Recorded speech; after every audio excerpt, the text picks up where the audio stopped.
I was 19, and I spent most of my time feeling small. It wasn't that I was short or weak. It was a feeling inside my head. I was insecure, always second-guessing myself, always feeling like I was one wrong move away from being embarrassed or pushed around. I just wanted to feel powerful for once. I wanted to walk down the street and feel invincible, like nothing and nobody could touch me. I'd heard stories about PCP, angel dust. Guys I knew talked about it like it was some kind of superpower in a bottle. They said it made you feel nothing, no pain, no fear, just pure, raw strength. That was the part that stuck with me. The idea of not being afraid of anything anymore was all I could think about. I became obsessed with it. There was a guy named Marco I knew.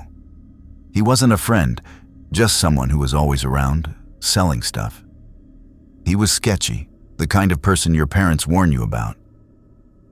But he was the only person I could think of who could get what I wanted. I got his number from a mutual acquaintance, and I called him. My voice was shaky when I asked him for it. He just laughed and told me to meet him in an hour. We met in his beat-up car in a dark corner of a park. The whole thing felt like a movie. He handed me a single cigarette that looked like it had been dipped in something oily. He called it a dipper. He said to just smoke it like a regular cigarette, but to go slow. I handed him the cash I had scraped together. I felt a thrill, like I was finally doing something bold. I sat in my own car for a few minutes after he left, just looking at the cigarette. I remember thinking to myself that this was it. This was the moment everything would change. I wouldn't be the scared, insecure kid anymore. I was going to be fearless. I lit the end and took a long drag. The smoke tasted bitter, like chemicals. It was the worst mistake I have ever made in my life. The chemical taste filled my mouth and my lungs. For a second, nothing happened. I held the smoke in, waiting. I remember thinking that maybe Marco had ripped me off, sold me a regular cigarette dipped in motor oil. Then it hit me. It wasn't a slow creep. It was like a switch was flipped. A warm, electric hum started in my chest and shot straight up into my brain. The world outside the windshield seemed to zoom out, like I was watching it on a tiny screen from very far away. My own hands, still holding the cigarette, looked like they belonged to someone else. The feeling spread through my whole body. It was a heavy, comforting numbness, like being wrapped in a lead blanket. The small aches and pains I always carried around with me just vanished. My back didn't hurt. My head was clear. I felt nothing. Absolutely nothing. It wasn't empty, though. It was full. The little voice in my head that was always whispering, always telling me I was small and weak, went silent. It was just gone. In its place was a profound sense of calm and power. I wasn't just fearless. I was bigger than fear. I felt like a god. I remember laughing, a deep, booming laugh that didn't sound like me at all. I looked at myself in the rearview mirror. My eyes were wide and blank. But I didn't see the scared kid I knew. I saw someone who could do anything. Someone who couldn't be hurt. This was it. This was the feeling I had been searching for my entire life. I had to get out of the car. I couldn't just sit there. This feeling was too big to be contained in a small space. I opened the door and stepped out onto the sidewalk. The night air was cool, but I couldn't feel it. I felt a solid, dense power in my chest, and it kept me warm. I started walking. I didn't have a destination. I just wanted to move through the world and feel it bend around me. Every car that passed, every person I saw on the other side of the street, they all felt like part of a movie, and I was the only one who was real. I wasn't the scared kid anymore. I was the main character. I walked for a few blocks and ended up near a brightly lit bus stop. There were a couple of people waiting. I just stood near them, enjoying the fluorescent lights, feeling like I was glowing a little bit myself. There was a guy there, a little older than me, leaning against the glass of the bus shelter. He had a tired look on his face. I guess I was staring at him without realizing it, lost in my own head. He shifted his weight and looked over at me. His expression was annoyed. He said something completely harmless, something like, "Can I help you?" His voice was normal, but my brain didn't hear it that way. The words hit me like a physical force. Everything went quiet for a second, and then the sounds of the street came rushing back, twisted and metallic. His question wasn't a question. It was a challenge, a threat. I suddenly understood with perfect, terrifying clarity that this man was here for me. He was an enemy. His face didn't look tired anymore. It looked cruel. The shadows under his eyes looked like deep, empty pits. The calm, powerful feeling inside me instantly curdled into something hot and jagged. All the logic in my brain, all the normal thoughts, they just evaporated. My entire being switched into a different mode. It wasn't thought. It was instinct. I could feel my hands clench into fists at my sides. My heart was pounding, not with fear, but with a kind of horrible energy. I wasn't a god anymore. I was an animal that had just been cornered. The man took a small step back, his face changing from annoyance to confusion, maybe even fear. But I didn't see that. All I saw was a target. The only thought in my head was that I had to survive, and he was in my way. I didn't think, I just moved. I lunged at the man, shoving him with all my strength. He slammed back against the glass of the bus shelter, which rattled with the impact. He made a sound, a choked gasp of shock and fear. The other person at the bus stop, a woman, screamed and scrambled away into the street, waving her arms. The next thing I remember, there were sirens. The sound wasn't normal. It was a distorted, alien shriek that seemed to drill right into my brain. 2 cars with flashing red and blue lights screeched to a halt. Men in dark blue uniforms got out. In my head, they weren't police. They were soldiers. They were reinforcements for the enemy, and I was their target. Their faces were blank and menacing, and I knew with absolute certainty that they were there to end me. They came at me all at once.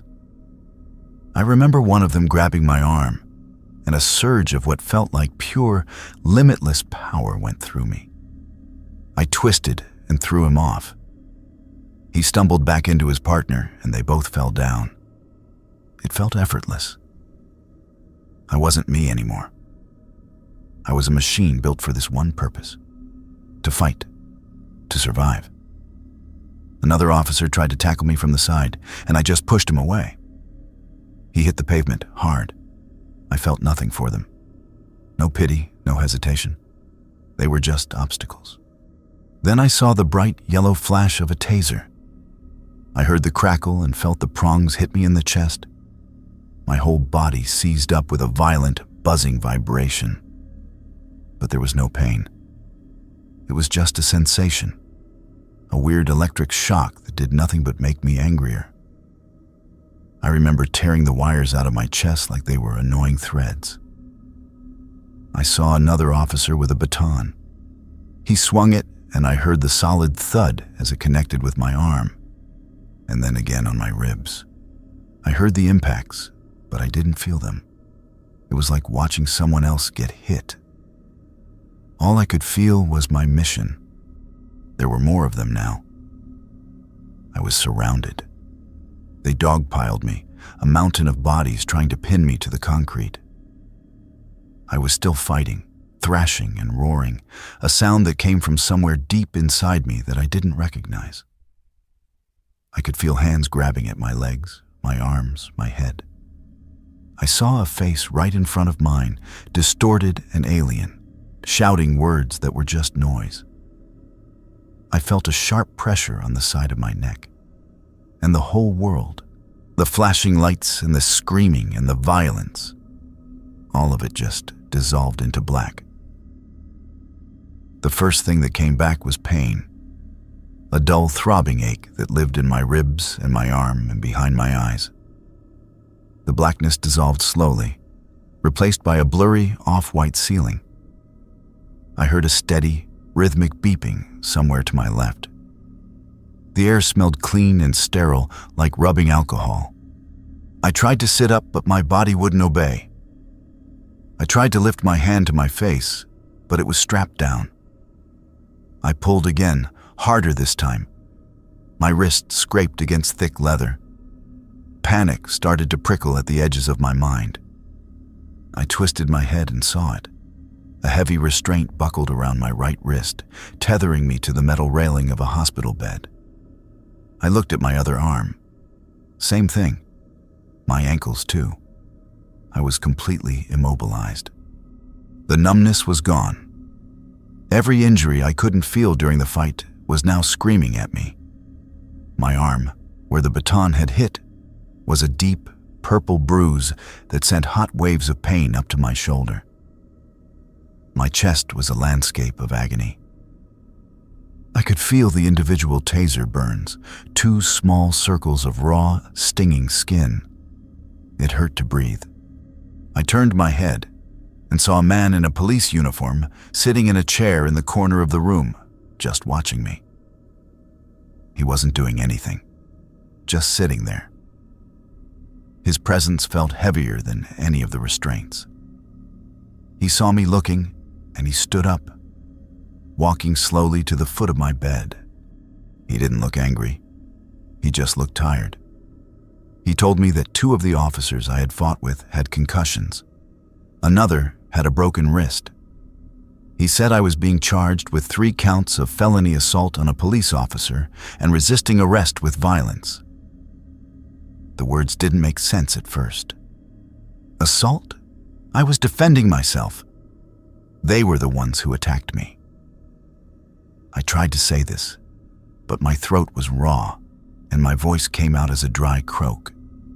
It was only then, lying strapped to a hospital bed with a cop listing the crimes my body had committed, that the terror really hit me. It was a different kind of terror than the paranoia at the bus stop. This was real. This was the horror of facing the consequences of actions I couldn't even properly remember. My mind had been gone, replaced by a monster, and that monster had ruined my life.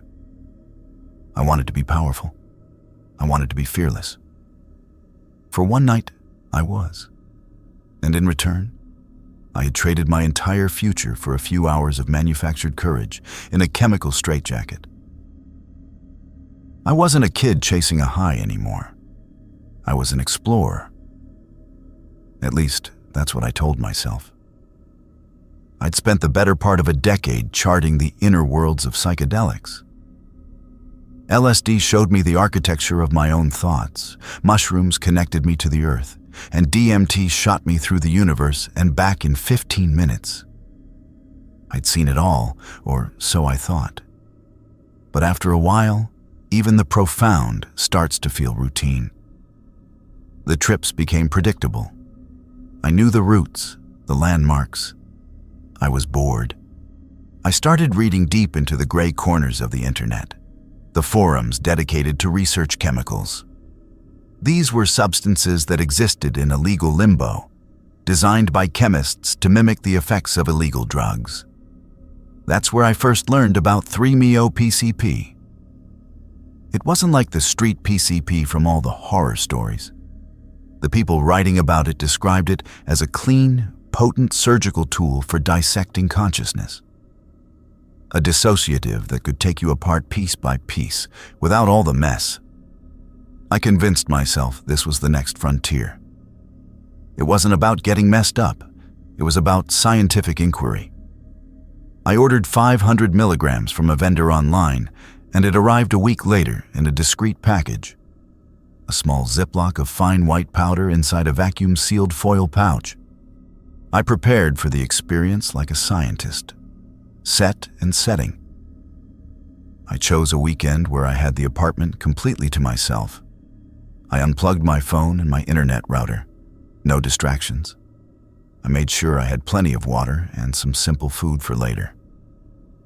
I wasn't going to be stupid. This required precision. I got out my milligram scale, the kind jewelers use. I calibrated it twice. The common doses I read about were between 10 and 20 milligrams. I decided to go for 30, a heavy dose, but I wasn't common. I was experienced. I measured out the crystalline powder onto a small piece of paper, my hands perfectly steady. I looked at that little white pile and felt a thrill. Not of fear, but of discovery. I believed I was in complete control of what was about to happen. I tipped the paper into a glass of water, swirled it until it dissolved completely, and drank it down. I was about to learn that you can't explore the abyss from a safe distance. I sat on my couch and waited for the clean, surgical dissociation I had read about. I expected a slow, gentle uncoupling of mind and body, a quiet float into a manageable void. I was an experienced explorer, after all. I knew how to navigate. What I got wasn't a gentle float. It was an explosion. It felt like a bolt of lightning hit the floor of my apartment and surged straight up my spine into the base of my skull. My vision flashed pure, brilliant white. The quiet hum of the refrigerator didn't just get louder. It became a perfect musical note that held the answer to some profound question I hadn't even thought to ask. The dissociation wasn't a gradual separation. My mind was ejected from my body with violent, ecstatic force. I wasn't in my apartment anymore. I was everywhere. I was the atoms in the couch, the electricity humming in the walls, the dust motes dancing in the single ray of sunlight from the window. The boredom I'd been feeling for months wasn't just gone. It was an absurd, alien concept from a life I'd lived 1,000 years ago. This wasn't a high. It was a revelation. It was the ultimate clarity. Then the thought hit me, not as an idea, but as a pure, undeniable truth downloaded directly into my consciousness. This world, my life, everything I had ever known, it was all a program, a simulation. And the 30 milligrams of white powder I had just ingested wasn't a drug, it was an exploit, a backdoor key. I hadn't just gotten high, I had broken out. I had root access to reality itself. A frantic, euphoric energy seized me. I needed to write it down. I scrambled across the room, knocking over my carefully prepared glass of water, and found a pen and a crumpled electric bill. I started writing. It wasn't numbers or words. It was a torrent of symbols, diagrams, and equations that poured out of me. My hand could barely keep up with the information flooding my brain. I knew, with a certainty more powerful than any feeling I'd ever had, that I was looking at the source code. The fundamental programming that governed existence. I wasn't just an explorer charting the territory. I was the architect, finally reading his own blueprints, and I was about to start making edits. I was gripping the pen, about to write the final, crucial line of code, the one that would give me total control. The architect was about to sign his name on creation itself. And then it all just broke. It wasn't a slow fade. It was a sudden, violent snap. One moment, I was connected to everything, the glorious hum of the universe roaring in my head. The next, the connection was severed. The torrent of information, the divine understanding, it all vanished. The pen fell from a hand I could no longer feel. The ecstatic light didn't dim. It was just gone, replaced by a blackness so complete, it felt solid. The cosmic music didn't quiet down. It just stopped, leaving a silence more absolute and deafening than any sound. I was in a void. I tried to look for my body, for my hands. There were no hands. There was no body. I tried to remember my name, the city I lived in, anything about the person I was. There was nothing. All memory, all thought, all identity had been wiped clean. The simulation hadn't just been turned off. The hard drive had been erased. I wasn't a mind or a body anymore. I was just a point, a single, tiny, conscious dot floating in an endless, featureless space. And this point, this last remaining fragment of me, was aware of only one thing: absolute, undiluted terror. It was a fear with no object, no name, and no escape. It was the fear of being nothing and knowing it. There was no up, no down, no time. There was only the black and the silent, eternal scream of a single point of awareness that had been lost in it. The silent screaming went on for what felt like a lifetime, or maybe 1,000 lifetimes. With no senses, no body, how could I even know what time was? It was just a continuous, unchanging state of being. The point of awareness that was me just floated in the black, lost in a panic that had no beginning and no end. I tried to force a memory. Anything.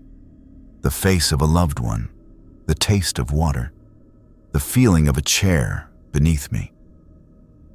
But there was nothing to grab onto. It was like trying to scoop up water with a net. The architect who was reading the blueprints of reality a few moments ago couldn't even remember what a wall was. Then a thought started to form. It wasn't a quick flash of insight like before.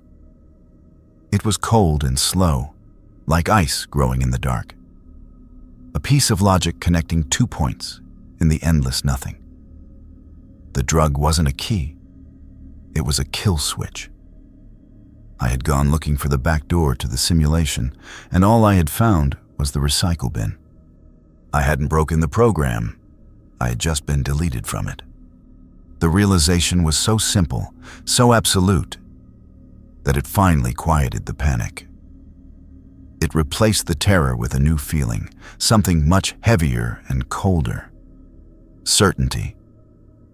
This wasn't a trip.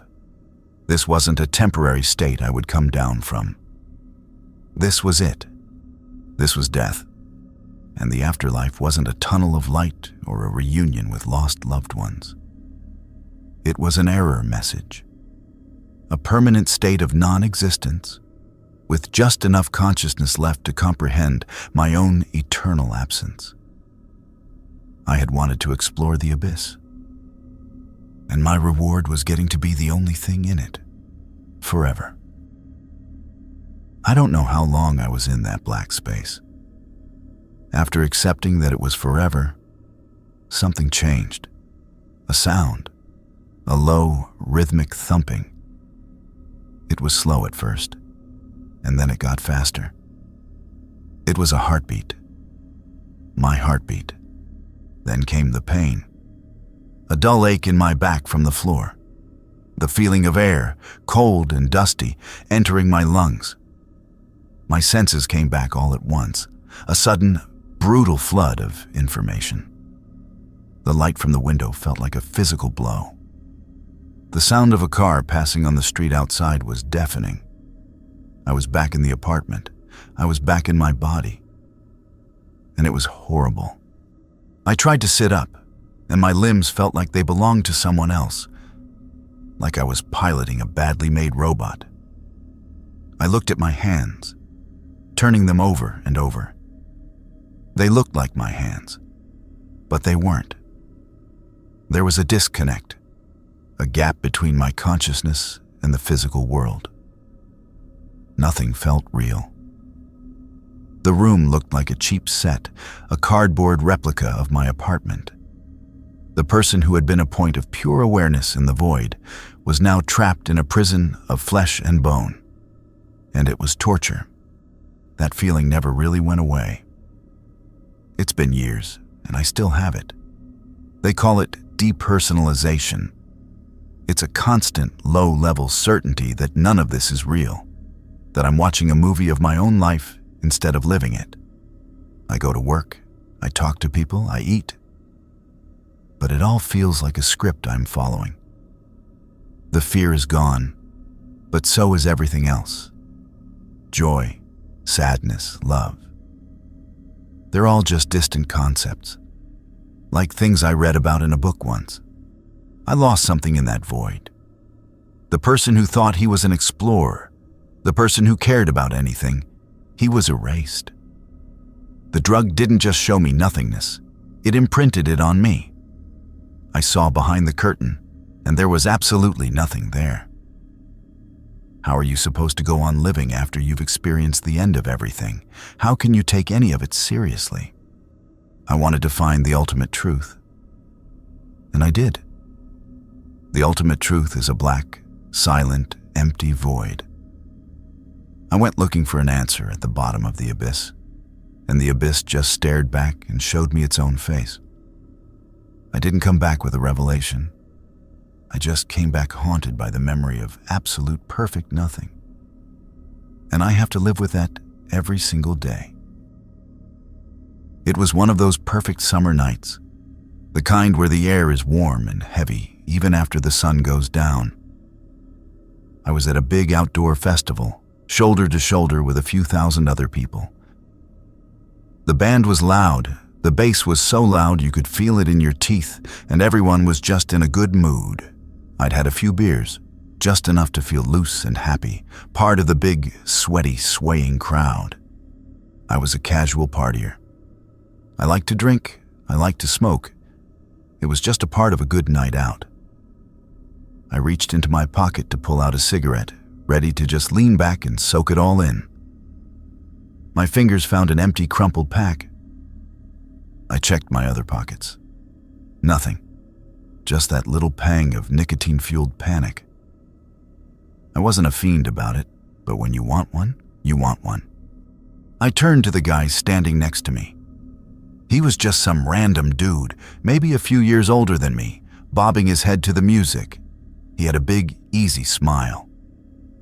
I leaned in and shouted over the music, asking if I could bum a smoke.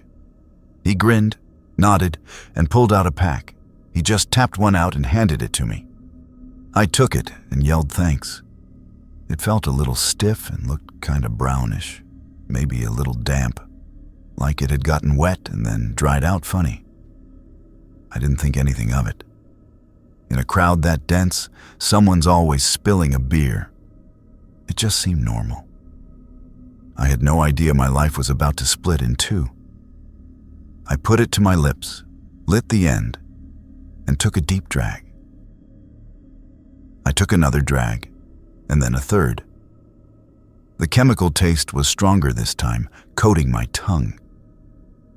I passed the cigarette back to the guy who gave it to me, but he just shook his head and waved his hand, like it was all mine. Then the feeling started. It wasn't like the warm, easy buzz from the beers. This was a cold, alien numbness that started in my feet and crawled up my legs. It felt like my body was slowly turning to concrete from the ground up. My arms and hands felt heavy, like they weren't mine. I remember looking down at my own hand, and it seemed very far away, like I was watching it on a screen. A strange, floaty feeling settled over me. The music started to sound wrong. The bass, which had been this solid thing you could feel in your chest, started to stutter and warp. The singer's voice twisted, stretching out into long metallic echoes that didn't make sense. It was like the whole sound system was melting. I turned to say something to my friend, to ask if he was hearing this, but he wasn't there. I looked around. The spot where my group of friends had been standing was empty. My head snapped around, trying to find them in the crowd. But the crowd wasn't a group of people anymore. It was just a shifting mass of shapes and colors. The lights from the stage pulsed and smeared across my vision. I tried to push my way through, but my legs felt slow and disconnected. Every face I saw was a stranger's, their features distorting as I looked at them. A cold wave of panic hit me. It was a clear, sharp feeling, totally separate from the weird numbness in my body. My body felt slow and heavy, but my mind was racing. I had to find my friends. I had to get out. But I had no idea which way to go. I was in the middle of 1,000 people, and I had never felt so alone in my life. I was lost, completely and utterly lost. The flashing lights from the stage weren't just lights anymore. They stopped being attached to the metal rigs. They lifted up into the night sky, morphing into huge dark discs that hummed with a low, green energy. They weren't flashing randomly. They were scanning, searching. I knew with a certainty that went deeper than thought that they were not part of the show. They were ships, and they were watching me. I tore my eyes away from the sky and looked back at the crowd moving around me. And then a new, colder terror hit me. Their faces. They weren't human. The casual, smiling faces I'd seen before were gone. Now their eyes were huge, black and glassy, like the eyes of insects. Their heads tilted at wrong angles on their necks as they swayed. Their mouths were too wide, and the sounds they made weren't singing along to the music. It was a clicking, chattering language I couldn't understand. It all clicked into place in my head with a horrible, perfect clarity. This wasn't a festival. It was a trap, a harvest. The creatures around me were hurting us, and the ships in the sky were here to collect. I felt a sudden, frantic certainty that they had put something on me. A tag, a tracking device. That's how they knew where I was. I could almost feel it, a tiny, cold vibration under my skin, buzzing. I had to get it off me before they came for me. My hands started clawing at my t-shirt. I couldn't find the source of the feeling, so the whole shirt had to go. I tore it over my head and threw it on the ground, but the buzzing didn't stop. It was on my legs. It was in my pants. I fumbled with the button of my jeans, my fingers feeling thick and clumsy. I had to get everything off. It was the only way they wouldn't find me. It was the only way I could get free. Tearing at my clothes did nothing. The buzzing was inside me, a deep, sick vibration under my skin that told me I was marked. They knew who I was. I looked around at the chattering, insect-eyed faces, and a new thought cut through the panic. It wasn't enough to save myself. I had to warn them. All of them. My eyes locked on the stage. It was the center of the illusion, the source of the distracting noise that kept everyone hypnotized. The lead singer was just another one of them, a high-ranking creature commanding the herd. But he had a microphone. If I could get to that microphone, I could break the spell. I could shout the truth loud enough for everyone to hear. A new mission took hold. I wasn't running away anymore. I was attacking. I started pushing my way forward, shoving the creatures aside. They stumbled back, their wide black eyes staring at me with a malevolent emptiness. I didn't care. They were just obstacles. I reached the front, the barrier pressing into my chest. I didn't even hesitate. I just put a foot on it, grabbed onto a huge speaker cabinet, and started to climb. My hands found easy grips. My body felt weightless and powerful. I scrambled up onto the stage, right into the blinding heat of the lights. The band stopped playing, the music dying with a confused, ugly chord. The singer turned to look at me, and his face was a grotesque mask. I lunged at him and ripped the microphone from his hand. It made a loud pop and then a screech of feedback that was the most beautiful sound I had ever heard. It was the sound of the illusion breaking. I held the cold metal to my mouth and screamed. I tried to yell, "They're not human. The lights are ships. They're here to harvest us." But the words came out as a garbled, frantic torrent of sound. A babbling panic, I screamed and screamed, trying to force the truth into the gigantic crowd. The sea of faces just stared back, 1,000 pairs of huge, glassy eyes watching me, unblinking. They didn't understand. They were all still under the spell. Then something hit me from the side. It was like a locomotive. The impact knocked all the air out of my lungs, and I slammed onto the hard floor of the stage. My head bounced off the wood, and the microphone flew out of my grasp. Before I could even try to breathe, there was a mountain of weight on top of me. Hands pinned my arms, a knee dug into my spine, crushing me down. They had me. Security. The enforcers. Their faces were inches from mine, red and shouting, but all I could see were aliens. The harvest had begun. I woke up on a concrete bench. There was a thin, scratchy blanket over me, and the air smelled like stale sweat and disinfectant. Everything was gray. The walls, the floor, the metal bars on the door. I was in a holding cell. The last thing I remembered was the chemical taste of the cigarette and the music starting to sound strange. The rest was just a total, absolute blank. A guard came and told me I was being released. He handed me my jeans and my wallet. My t-shirt was gone. He said I was lucky they were only charging me with public indecency and disorderly conduct, and that the festival management didn't want to press charges for trespassing on the stage. The words didn't connect to anything in my head. Stage? Indecency? It was like he was talking about someone else. The first thing I did when I got outside was call my friend, the one I had lost in the crowd. His voice wasn't relieved. It was cold and distant. He asked if I was okay, but it wasn't a question of concern. It was an accusation. I told him I didn't remember anything. He went quiet for a second. Then he told me what happened. He told me I started screaming about aliens, tore my clothes off, and charged the stage. He said it was the most terrifying thing he'd ever seen. I just stood on the sidewalk, phone pressed to my ear, feeling a profound shame so deep it made me sick. Then he said, "Dude, it's everywhere." I asked him what he meant. He didn't answer. A minute later, my phone buzzed with a text. It was just a link. My hand was shaking as I opened it. The video was shaky, filmed on someone's phone from the middle of the crowd. I could hear people laughing and shouting. And there I was, on the stage.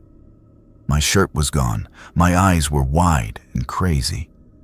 I was screaming something, but the sound was just a distorted animal roar. I saw myself get tackled by security, fighting like a cornered animal. The video had a title, Festival Meltdown Guy. It had almost 1 million views. The comments were endless. People making jokes, people calling me a freak. It was all there. I wasn't just the guy who made a mistake. I was Festival Meltdown Guy. My worst, most vulnerable, most psychotic moment wasn't a blurry memory. It was a viral video, a public spectacle, a permanent brand, all because I took a cigarette from a stranger. I was branded forever by one mistake I didn't even know I was making. By my mid-20s, my world had shrunk to the 4 walls of a cheap, 1-bedroom apartment. I'd been laid off from a job I didn't even like, and the days just started to blur together into one long gray smear. I wasn't sad in a dramatic way. It was quieter than that. It was a heavy, crushing emptiness. I would wake up, stare at the ceiling, and feel nothing. I'd go to sleep and feel nothing. It felt like my life was already over and I was just a ghost haunting the place. The silence was the worst part. There were no phone calls, no one knocking on the door. It was just me and the hum of the refrigerator. The loneliness was so profound, it felt like a physical weight pressing down on my chest, making it hard to breathe. I was completely and utterly alone, and I couldn't see any way out. I don't even remember how I first got it. I think someone I used to know mentioned it, or maybe I stumbled across it. It wasn't a deliberate search for a thrill. It was a last resort. It was PCP. I was so desperate for the noise in my head to stop, for the heavy feeling to lift, that I would have tried anything. The first time I smoked it, it wasn't like a psychedelic trip.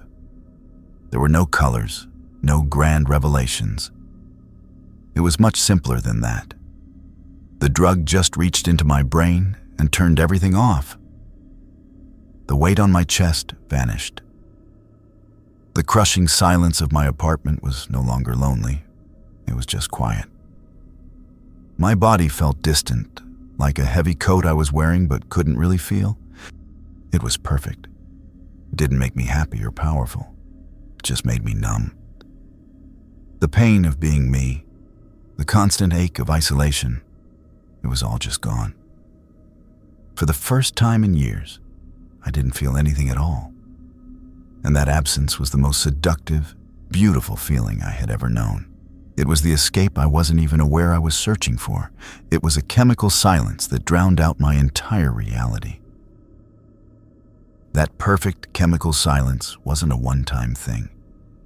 It became my job. I'd wake up, and the heavy feeling of being myself would be there waiting for me. So before I did anything else, before I even thought about food, I would smoke. Just enough to turn the world off, to put that layer of thick, numb glass between me and everything else. It was my medicine. I didn't see it as getting high anymore. It was just maintenance. At first, I thought I was managing. But after a few weeks of daily use, my brain just started to break. I still had a part-time gig doing data entry from home, simple stuff. But I'd sit in front of the screen, and the numbers would just look like meaningless squiggles. I'd forget what I was doing 2 seconds after I started. My boss called me, and I tried to have a normal conversation. But the words felt like foreign objects in my mouth. They came out slurred, jumbled, and slow. I could hear myself talking, and it didn't even sound like me. He fired me over the phone. I think I just said okay and hung up. The numbness kept me from even feeling the shame of it. The paranoia started creeping in after that. My parents would call, and I'd be convinced they were trying to trick me, that they were working with the police. My mom came over once, her face all crumpled with worry. I remember looking at her and not seeing my mother. I saw an actress pretending to be her, sent to get information out of me. Her concern felt like an interrogation. I started screaming at her, saying things that made no sense, accusing her of conspiring against me.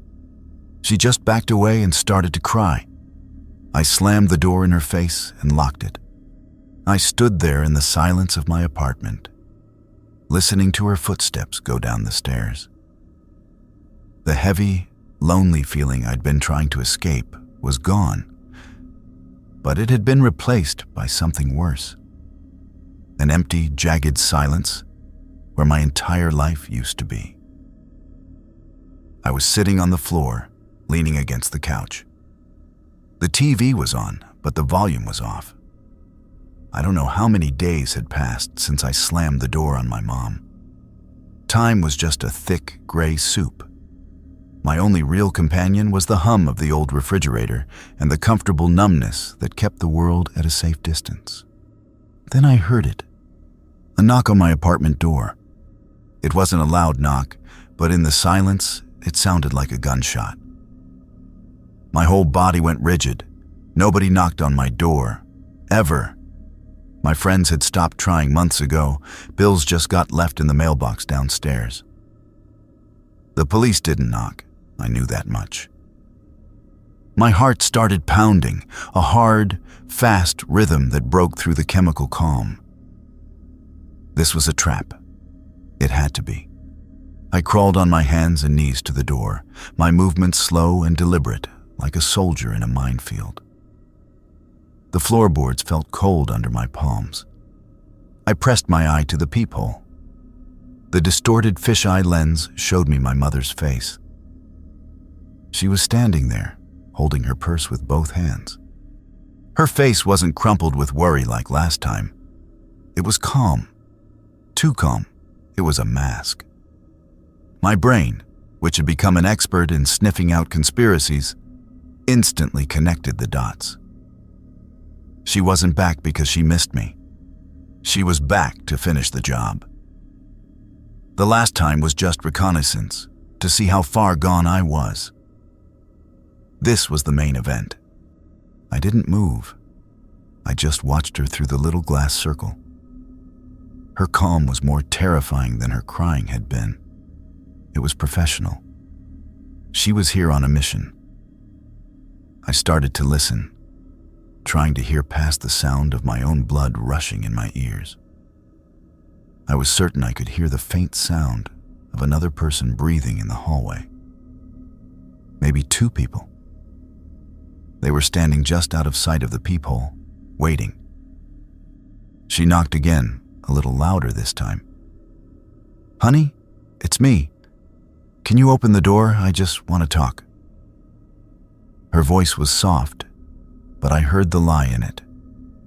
It was the voice someone uses on a trapped animal right before they slip the net over it. I imagined two men in white uniforms standing behind her, maybe with a gurney. They were going to drag me out of my own home, strap me down, and take me to a place with padded walls. They would take the numbness away and leave me with just the screaming emptiness.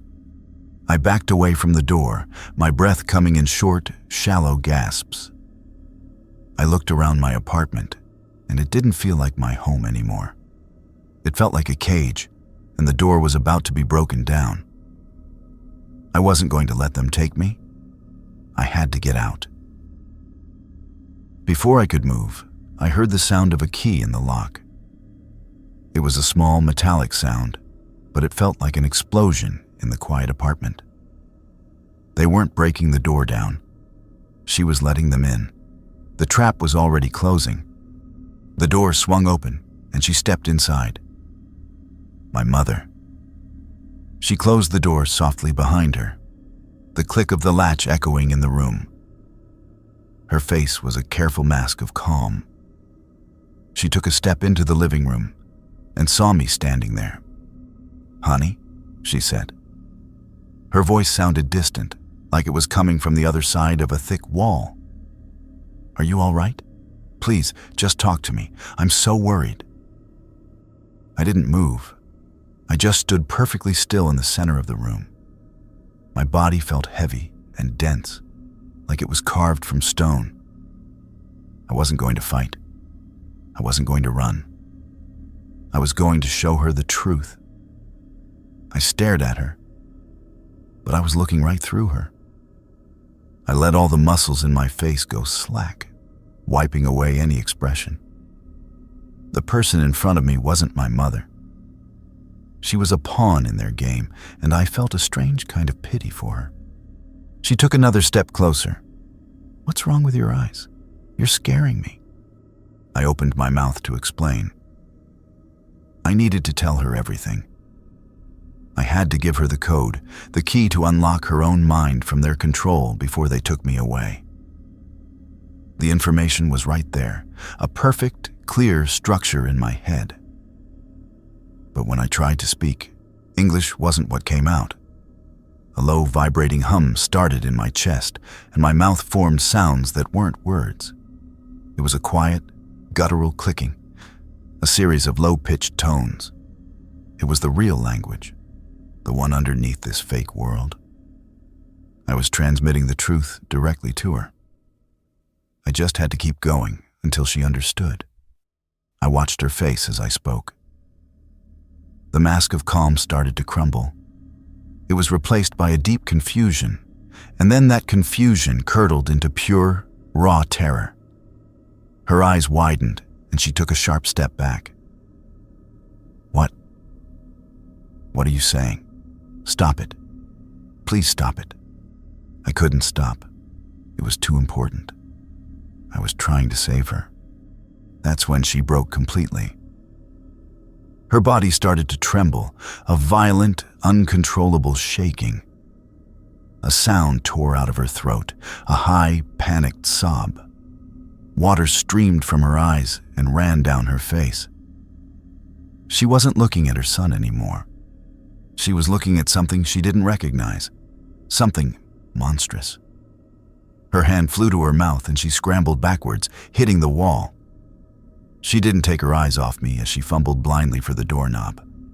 She ripped the door open and bolted into the hallway, slamming it shut behind her.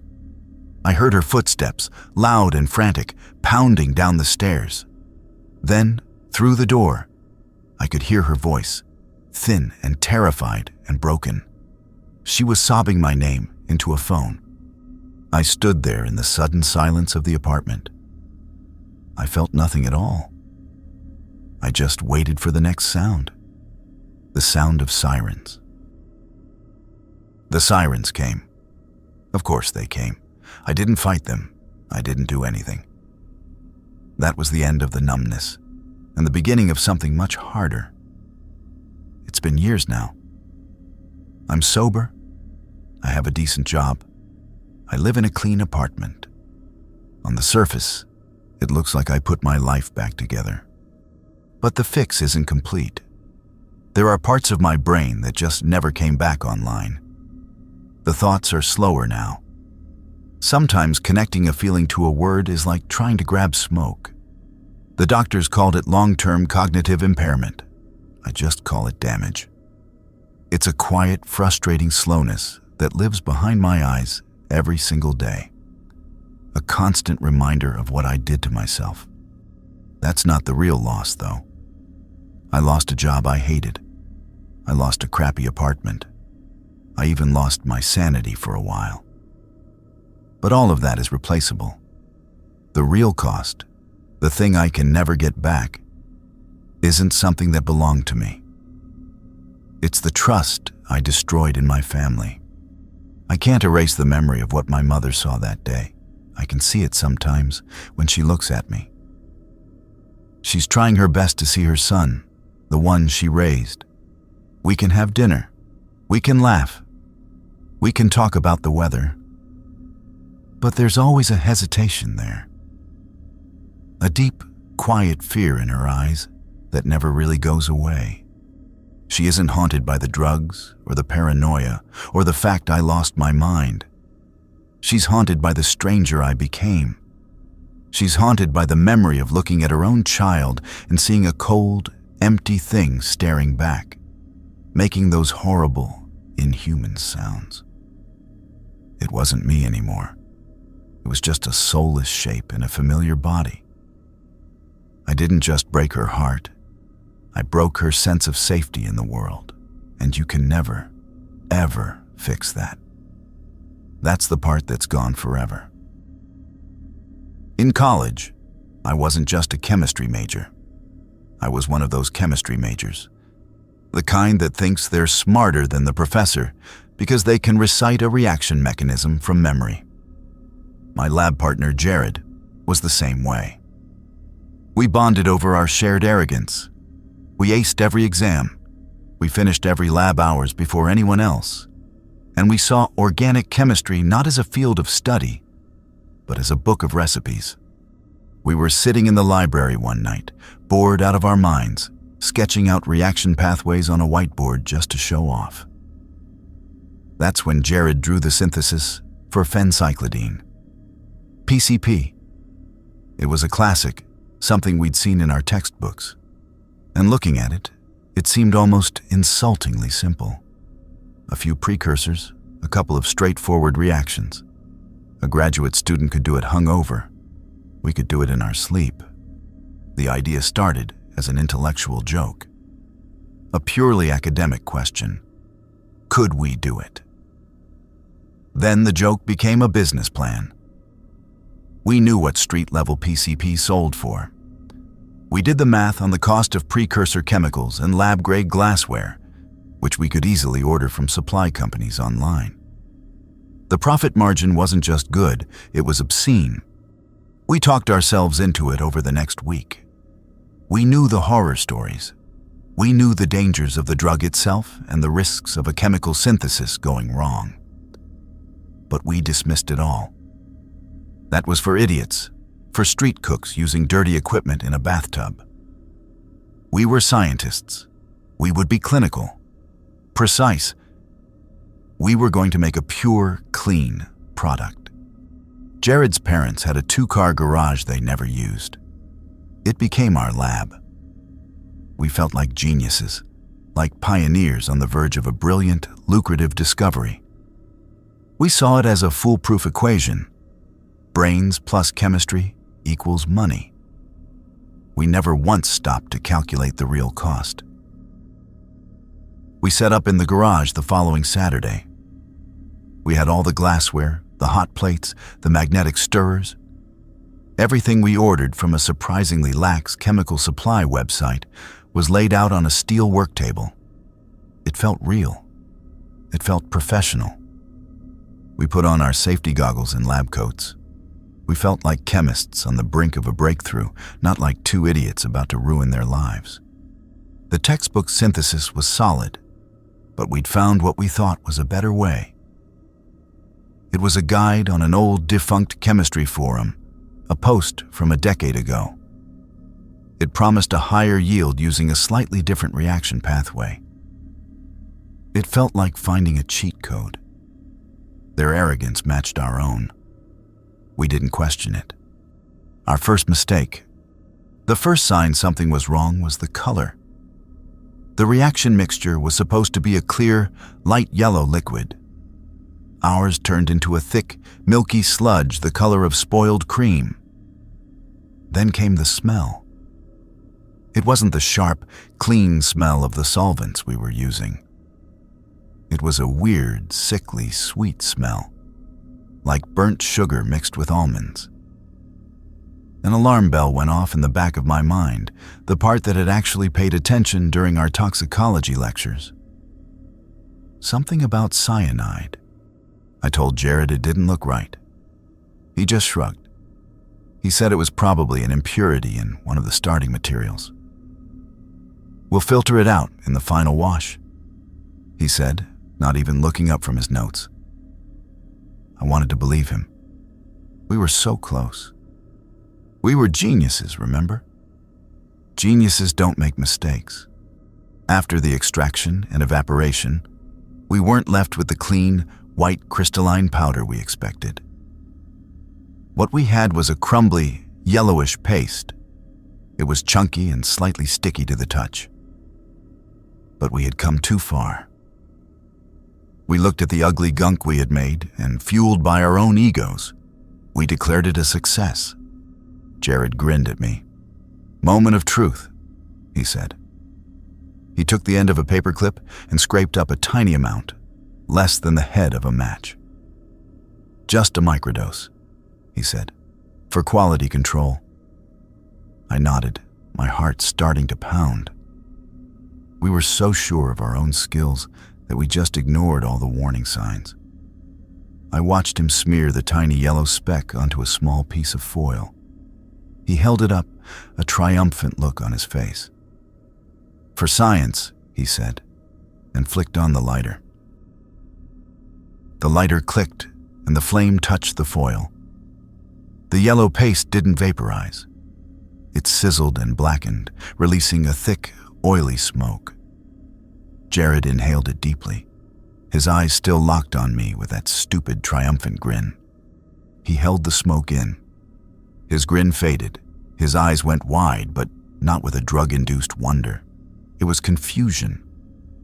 Then his hand, the one holding the foil, started to tremble.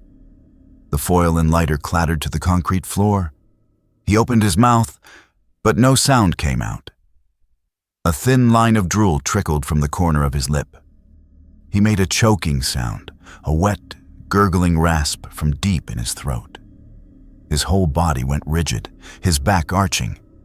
He fell sideways, knocking over a tray of glassware that shattered on the ground.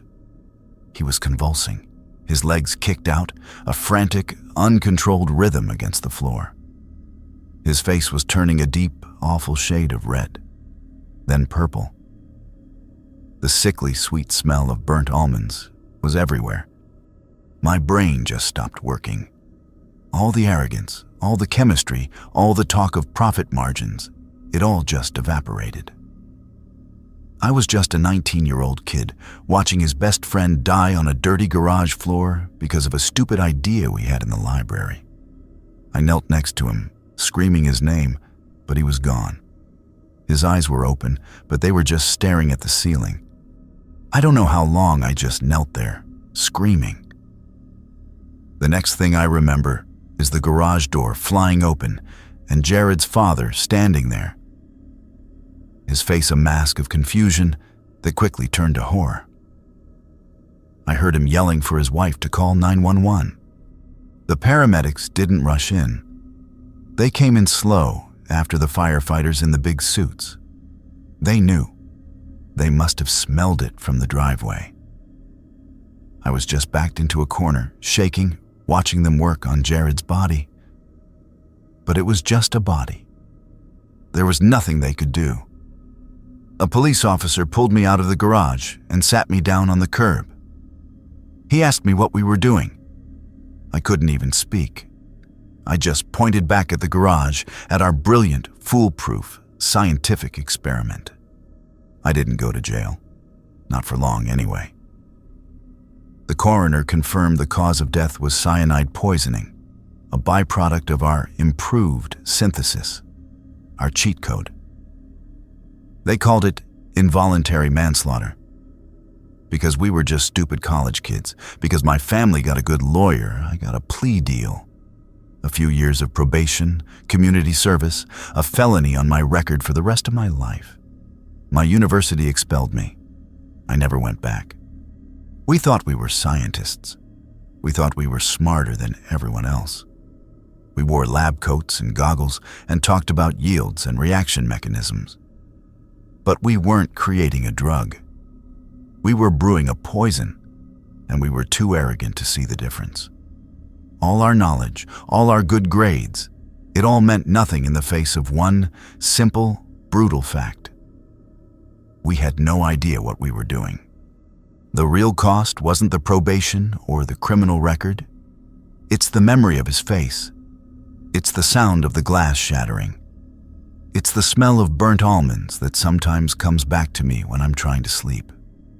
I see Jared's parents a lot. We live in the same town. They don't look at me with hate. They just look through me. They look at me and see the ghost of the son I helped kill. We went looking for an equation that would make us rich. Brains plus chemistry equals money. But we got the variables wrong. It was arrogance plus ignorance equals a tombstone. That's the only reaction that ever really mattered. We weren't geniuses. We were just two kids who learned the hard way that a little bit of knowledge is the most dangerous thing in the world. And I'm the one who has to live with the final result.